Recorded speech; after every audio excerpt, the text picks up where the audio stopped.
आज फिर बेटा बिना कुछ खाए घर से जा रहा था, तो माँ ने बेटे से कहा, बेटा थोड़ा खाना खाकर जा, 2 दिन से तूने कुछ नहीं खाया।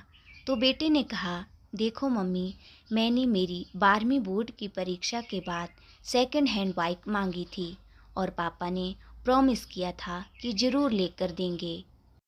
आज मेरा आखिरी पेपर है, दीदी को कह देना कि जैसे ही मैं परीक्षा देकर बाहर आऊँगा तब पैसे लेकर बाहर खड़ी रहे। मेरे दोस्त की पुरानी बाइक मुझे आज ही लेनी है। और हाँ, यदि दीदी वहाँ पैसे लेकर नहीं आई तो मैं घर वापस नहीं आऊँगा। एक गरीब घर में बेटे मोहन की जिद और माता की लाचारी आमने सामने टकरा रही थी।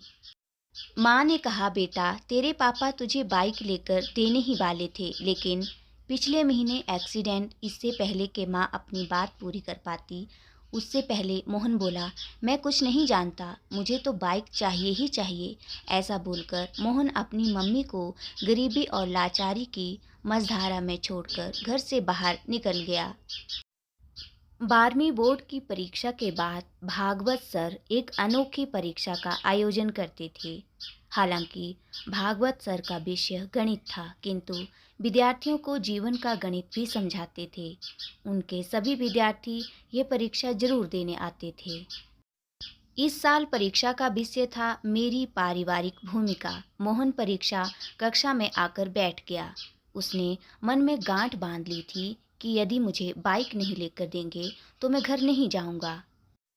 भागवत सर ने क्लास में सभी को पेपर बांट दिए। पेपर में कुल 10 प्रश्न थे। उत्तर देने के लिए 1 घंटे का समय दिया गया था। मोहन ने पहले प्रश्न पढ़ा, आपके घर में आपके पिताजी, माताजी, बहन, भाई और आप कितने घंटे काम करते हो? विस्तार में बताइए। मोहन ने तुरंत जवाब लिखना शुरू कर दिया। पापा सुबह 6 बजे टिफ़िन के साथ अपनी ऑटो रिक्शा को लेकर निकल जाते हैं और रात को 9 बजे वापस आते हैं। ऐसे में वह लगभग 15 घंटे काम करते हैं। मम्मी सुबह 4 बजे उठकर पापा का टिफ़िन तैयार करती है। बाद में घर का सारा काम करती है। दोपहर को सिलाई का काम करती है और सभी लोगों के सो जाने के बाद सोती है। लगभग रोज 16 घंटे काम करती है। दीदी सुबह कॉलेज जाती है और शाम को 4 से 8 बजे तक पार्ट टाइम जॉब करती है और रात को मम्मी के काम में मदद करती है। लगभग 12 से 13 घंटे काम करती है। मैं सुबह 6 बजे उठता हूँ और दोपहर को स्कूल से आकर खाना खाकर सो जाता हूँ। शाम को अपने दोस्तों के साथ टहलता हूँ। रात को 11 बजे तक पढ़ता हूँ। तो लगभग 10 घंटे तक मैं व्यस्त रहता हूँ। पहले सवाल के जवाब के बाद मोहन ने दूसरा प्रश्न पढ़ा, आपके घर की मासिक कुल आमदनी कितनी है? तो मोहन ने जवाब लिखना शुरू किया, मेरे पापा की आमदनी लगभग 10,000 है। मम्मी और दीदी मिलकर 5,000 कुल जोड़ लेते हैं। कुल आमदनी 15,000 रुपये है। यह प्रश्न नंबर 3 था। मोबाइल रिचार्ज प्लान, आपकी मनपसंद टीवी पर आ रही 3 सीरियल के नाम, शहर के एक सिनेमा हॉल का पता और अभी वहाँ चल रही मूवी का नाम बताइए। सभी प्रश्नों के जवाब आसान होने के कारण मोहन ने फटाफट 2 मिनट में लिख दिए। अब बारी थी प्रश्न नंबर 4 की और 4 नंबर प्रश्न था, 1 किलो आलू और भिंडी की कीमत क्या है? 1 किलो गेहूँ, चावल और तेल की कीमत बताइए। और जहाँ पर घर का गेहूँ पिसाने जाते हो उस आटा चक्की का पता भी बताइए। मोहन को इस सवाल का जवाब नहीं आया। उसे समझ में आया कि हमारे दैनिक आवश्यक ज़रूरत की चीज़ों के बारे में तो उसे थोड़ा भी पता नहीं है। मम्मी जब भी कोई काम बताती थी तो मना कर देता था। आज उसे समझ में आया कि बेकार की चीज़ मोबाइल रिचार्ज, मूवी का ज्ञान ही जरूरी नहीं है, अपने घर के कामों की समझ होना भी बहुत ज़रूरी है। प्रश्न नंबर 5 था, आप अपने घर में भोजन को लेकर कभी तकरार या गुस्सा करते हैं? तो मोहन ने सोचकर जवाब लिखा, हाँ, मुझे आलू के सिवा कोई भी सब्जी पसंद नहीं है। यदि मम्मी और कोई सब्जी बनाए तो मेरे घर में झगड़ा होता है। कई बार मैं बिना खाना खा उठ खड़ा हो जाता हूँ। इतना लिखते ही मोहन को याद आया कि आलू की सब्जी से मम्मी को गैस की तकलीफ होती है, पेट में दर्द होता है। मम्मी अपनी सब्जी में एक बड़ी चम्मच अजवाइन डालकर खाती है। एक दिन मैंने गलती से मम्मी की सब्जी खा ली थी और फिर मैंने थूक दिया था और फिर पूछा था कि मम्मी तुम इतनी कड़वी सब्जी क्यों खाती हो। तब दीदी ने बताया था कि हमारे घर की स्थिति अच्छी नहीं है कि हम दो सब्जी बनाकर खाएं। तुम्हारी जिद के कारण मम्मी बेचारी क्या करे। मोहन ने अपनी यादों से बाहर आकर अगले प्रश्न को पढ़ा। अगला प्रश्न नंबर 6 था। आपने अपने घर में की हुई आखिरी जिद के बारे में लिखिए। मोहन ने जवाब लिखना शुरू किया। मेरी बोर्ड की परीक्षा पूर्ण होने के बाद दूसरे ही दिन बाइक के लिए जिद की थी। पापा ने कोई जवाब नहीं दिया था और मम्मी ने समझाया था कि घर में पैसे नहीं हैं, लेकिन मैं नहीं माना। मैंने 2 दिन से घर में खाना खाना भी छोड़ दिया है। जब तक बाइक नहीं लेकर देंगे मैं खाना नहीं खाऊंगा और आज तो मैं वापस घर ही नहीं जाऊंगा, ये कहकर निकला हूँ। अब बारी थी प्रश्न नंबर 7 की और प्रश्न नंबर 7 था, आपको अपने घर में मिल रही पॉकेट मनी का आप क्या करते हैं? आपके भाई बहन अपनी पॉकेट मनी कैसे खर्च करते हैं? तो मोहन ने जवाब में लिखना शुरू किया। हर महीने पापा मुझे 100 रुपये देते हैं, उसमें से मैं मनपसंद परफ्यूम और चश्मा लेता हूँ या अपने दोस्तों के साथ छोटी मोटी पार्टियों में खर्च करता हूँ। मेरी दीदी को भी पापा 100 रुपये देते हैं, वह खुद भी कमाती है और पगार के पैसे से मम्मी को आर्थिक मदद भी करती हैं। हाँ, उसको दिए गए पॉकेट मनी को वह गुल्लक में डालकर बचत करती हैं। उसके किसी प्रकार के कोई शौक नहीं है क्योंकि वह कंजूस भी है। इसके बाद प्रश्न था 8। आप अपनी खुद की पारिवारिक जिम्मेदारी को समझते हैं? यह प्रश्न अटपटा और मुश्किल होने के बाद भी मोहन ने जवाब लिखना शुरू किया। परिवार के साथ जुड़े रहना चाहिए, एक दूसरे के प्रति समझदारी से व्यवहार करना चाहिए, एक दूसरे की मदद करनी चाहिए और ऐसी अपनी जिम्मेदारी निभानी चाहिए। यह लिखते लिखते ही अंतर आत्मा से आवाज आई, मोहन तुम खुद अपनी पारिवारिक जिम्मेदारियों को योग्य रूप से निभा रहे हो क्या? और अंतरात्मा से ही जवाब आया, नहीं, बिल्कुल नहीं। प्रश्न नंबर 9। आपके परिणाम से आपके माता पिता खुश हैं? क्या वह अच्छे परिणाम के लिए आपसे जिद करते हैं, आपको डांटते रहते हैं? इस प्रश्न का जवाब लिखने से पहले मोहन की आंखें भर आई। अब परिवार के प्रति अपनी भूमिका बराबर समझ चुका था।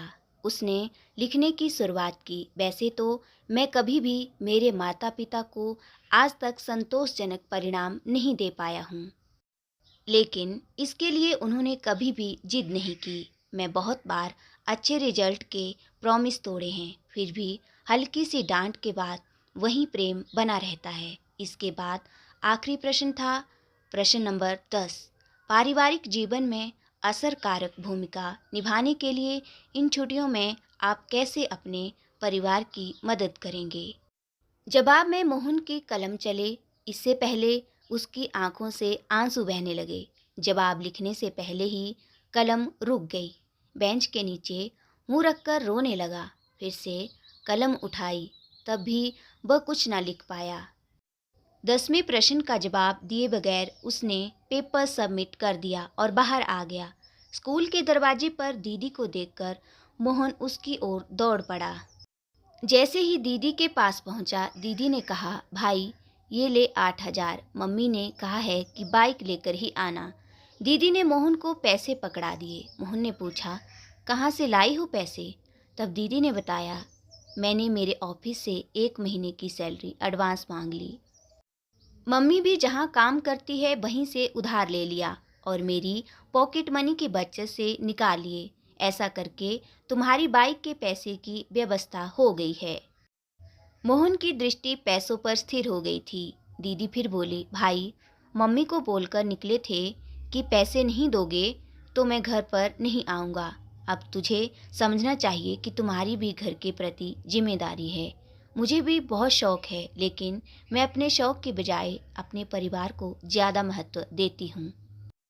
तुम हमारे घर के सबसे लाडले हो, इसीलिए पापा के पैर में फ्रैक्चर होने के बावजूद भी रोज ऑटो चलाते हैं ताकि तुझे बाइक दिलाने का प्रॉमिस पूरा कर सके। बाकी तुमने तो अनेकों बार अपने प्रॉमिस तोड़े ही है ना। मोहन के हाथ में पैसे देकर दीदी घर चली गई। उसी समय मोहन का दोस्त वहां अपनी बाइक लेकर आ गया। उसने अच्छे से बाइक को चमका दिया था। दोस्त ने कहा, ले मोहन, आज से ये बाइक तुम्हारी। सब 12,000 रुपये में मांग रहे थे, मगर ये तुम्हारे लिए 8,000 में। मोहन बाइक की ओर एकटक देख रहा था और थोड़ी देर बाद बोला, दोस्त, तुम अपनी बाइक उसे 12,000 वाले को ही दे देना। मेरे पास पैसे की व्यवस्था नहीं हो पाई है और होने की संभावना भी नहीं है। यह कहकर मोहन सीधा भागवत सर की कैबिन में जा पहुंचा। भागवत सर ने मोहन की ओर देखा और पूछा, अरे मोहन, कैसा लिखा है पेपर में? तब मोहन बोला, सर, ये कोई पेपर नहीं था, ये तो मेरे जीवन के लिए दिशा निर्देश था। मैंने एक प्रश्न का जवाब छोड़ दिया है, किंतु वह जवाब लिखकर नहीं, अपने जीवन की जवाबदेही निभा कर दूंगा। और इतना कहकर भागवत सर के चरण स्पर्श किए और अपने घर की ओर निकल पड़ा। घर पहुंचते ही मोहन ने देखा कि मम्मी पापा दीदी सब उसकी राह देख रहे थे। मोहन को देखते ही मम्मी ने पूछा, बेटा, बाइक कहाँ है? मोहन ने दीदी के हाथों में पैसे थमा दिए और कहा, सॉरी, मुझे बाइक नहीं चाहिए, और पापा, मुझे ऑटो की चाबी दो। आज से मैं पूरी छुट्टियां ऑटो चलाऊंगा और आप थोड़े दिन आराम करेंगे। और मम्मी, आज मेरी पहली कमाई शुरू होगी, इसीलिए तुम अपनी पसंद की सब्जी ले आना। रात को हम सब साथ मिलकर खाना खाएंगे। मोहन के स्वभाव में आए परिवर्तन को देखकर मम्मी ने उसको गले लगा लिया और कहा, बेटा, सुबह जो कहकर तुम गए थे वह बात मैंने तुम्हारे पापा को बताई थी और इसीलिए तुम्हारे पापा दुखी हो गए। काम छोड़कर घर वापस आ गए। भले ही मुझे पेट में दर्द हो, लेकिन आज तो मैं तेरी पसंद की ही सब्जी बनाऊंगी। तब मोहन ने कहा, नहीं मम्मी, अब मैं समझ गया हूँ कि मेरे घर परिवार में मेरी भूमिका क्या है। मैं रात को आपकी पसंद की सब्जी ही खाऊंगा। परीक्षा में मैं आखिरी जवाब नहीं लिखा, वह प्रैक्टिकल करके दिखाना है। और हाँ मम्मी, हम गेहूं को पीसने कहाँ जाते हैं, उस आटा चक्की का नाम और पता भी मुझे दे दो। इसी समय भागवत सर ने घर में प्रवेश किया और बोले, वाह मोहन वाह, जो जवाब तुमने लिखकर नहीं दिया वह प्रैक्टिकल जीवन में करके दोगे। मोहन भागवत सर को देखकर आश्चर्यचकित हो गया और बोला, सर, आप और यहाँ? तब भागवत सर बोले, मुझे मिलकर तुम चले गए, उसके बाद मैं तुम्हारा पेपर पढ़ा, इसीलिए तुम्हारे घर की ओर निकल पड़ा। मैं बहुत देर से तुम्हारे अंदर आए परिवर्तन को सुना। मेरी अनोखी परीक्षा सफल रही और उस परीक्षा में तुमने पहले नंबर पाया है। ऐसा बोलकर भागवत सर ने मोहन के सर पर हाथ रख दिया और उसे आशीर्वाद दिया। मोहन ने तुरंत ही भागवत सर के पैर छुए और ऑटो रिक्शा चलाने के लिए निकल पड़ा।